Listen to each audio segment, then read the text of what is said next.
Hi అండి. ఈరోజు భక్షాలు చేద్దామని చెప్పి శనగపప్పు తీసుకున్నాం. ఒక శనగపప్పు కడిగి పెట్టుకున్నాం. కొంచెం తురిమిన బెల్లం, తర్వాత కొంచెం సోంపు, 2 ఇలాచీలు తీసుకున్నాం.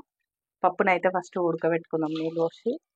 నీళ్ళు ఎక్కువ పోసుకోకుండా కొంచెం పప్పు మునిగేంత కొద్దిగా పైకి ఉంటే సరిపోతుంది. ఎక్కువ అవసరం లేదు. కొద్దిగా ఆయిల్ వేసుకుంటే పప్పు మంచిగా ఉడుకుతుంది. అంటే మరీ మెత్తగా ఏమో ఉడకాల్సిన అవసరం లేదు. లైట్గా ఉడికితే సరిపోతుంది. ఎందుకంటే దంచేటప్పుడు మరీ మెత్తగా అయితే పూర్ణం మొత్తం చాలా మెత్తగా అయిపోతుంది కదా, అందుకని. ఒక ఓపెన్ చేసిన ఉడికిపోయినట్టుంది. ఇట్లనండి, చూడండి ఇట్లా అయింది. దీన్ని ఇప్పుడు మనం రోట్లో వేసి రుబ్బుకుందాం, బెల్లం వేసి. వేడివేడిగా కాలుతుంది, కొద్దిగా చల్లారితే బాగుంటుందేమో. కాలుతుంది రోట్లో వేస్తుంటే, కొద్దిగా చల్లగా అయినాక రుబ్బేద్దాం. పిండి జల్లెడ పట్టుకుంటున్నా, మళ్ళీ ఏమైనా ఉంటాయి కదా ఇందులో. నేను ఒక 1/2 kg అంత తీసుకున్నా పప్పు. ఇదేమో ఇది కూడా గంతనే 1/2 kg అంత తీసుకుంటా. కొంచెం పప్పు మెత్తగానే ఉడికినట్టుంది. 3 విజిల్స్ వచ్చినాయి, అంటే హెయిర్ తీయకుండా అట్లా పెట్టినా అయినా ఉడికిపోయింది పప్పు. కొంచెం ముందే తడిపి పెట్టుకుంటే పిండి నానితే మంచిగా వస్తాయి భక్షాలు. ఎంత నానితే అంత మంచిగా వస్తాయి. అందుకనే పప్పు రుబ్బక ముందే పిండి నానబెట్టి పెట్టుకుంటా, అట్లయితే మంచిగా వస్తుంది.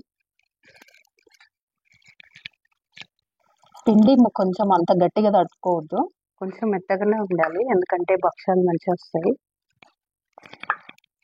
ఇట్లా తడుపుకున్నా, మరీ గట్టి కాకుండా. నానే వరకు ఇంకో కొంచెం మంచిగా అయిపోతుంది. రోట్లో వేసుకుంటున్నా, రోట్లో వేసి రుబ్బుతున్నా. మిక్సీకి ఏం పడతలేను. రోట్లో వేస్తే కూడా మంచిగా వస్తుంది పిండి. కొంచెం అది పప్పు మంచిగా మెత్తగా ఉడికింది కదా, తొందరగా మెదుగుతుంది కూడా. ఇందులోనే మళ్ళీ సోంపు కూడా వేసుకుంటున్నా. సోంపు, ఇంకో ఇలాచి వేసేసి దంచేసుకుంటున్నా.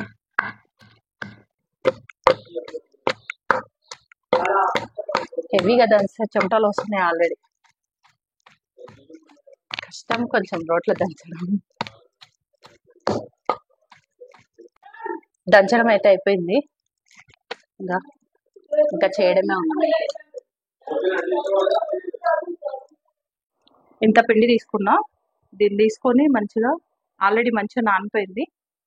ఎంత నానితే అంత మంచిగా వస్తుంది కాబట్టి ఇట్లా అనేసుకొని, నేనైతే ఇట్లా చేసుకుంటా. మీరు ఎట్లా చేసుకుంటారో నాకు తెలియదు. కామెంట్ బాక్స్లో కామెంట్ చేయండి మీరు ఎట్లా చేస్తారని. మా బాబా అడిగినుండే ఈరోజు చెయ్యి మమ్మీ అని, అందుకని చెప్పి చేస్తున్నా.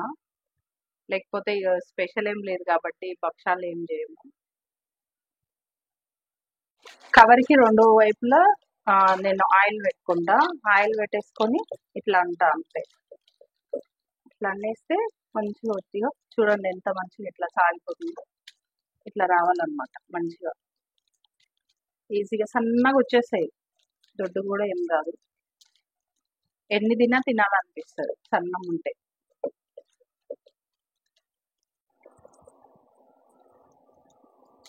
ఇట్లా పెంకకి ఆయిల్ రుద్దేసుకొని ఇంకా ఇది వేసుకోవడమే. ప్లేస్ వేసుకోవాలి. మొత్తానికి భక్షాలు రెడీ అయిపోయినాయి. చూడండి ఇన్ని వేసిన మొత్తానికి. టేస్ట్ చేద్దాం, చూద్దాం ఎట్లుందో. కొంచెం నెయ్యి వేసుకొని తింటే బాగుంటుంది.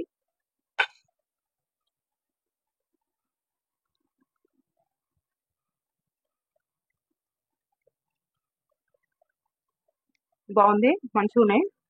మీరు కూడా ట్రై చేయండి. మీరు ఎట్లా చేస్తారో నాకు అయితే తెలియదు. కామెంట్ బాక్స్లో కామెంట్ చేయండి. నా ఛానల్ సబ్స్క్రైబ్ చేసుకోండి, లైక్ చేయండి, షేర్ చేయండి. Thank you for watching.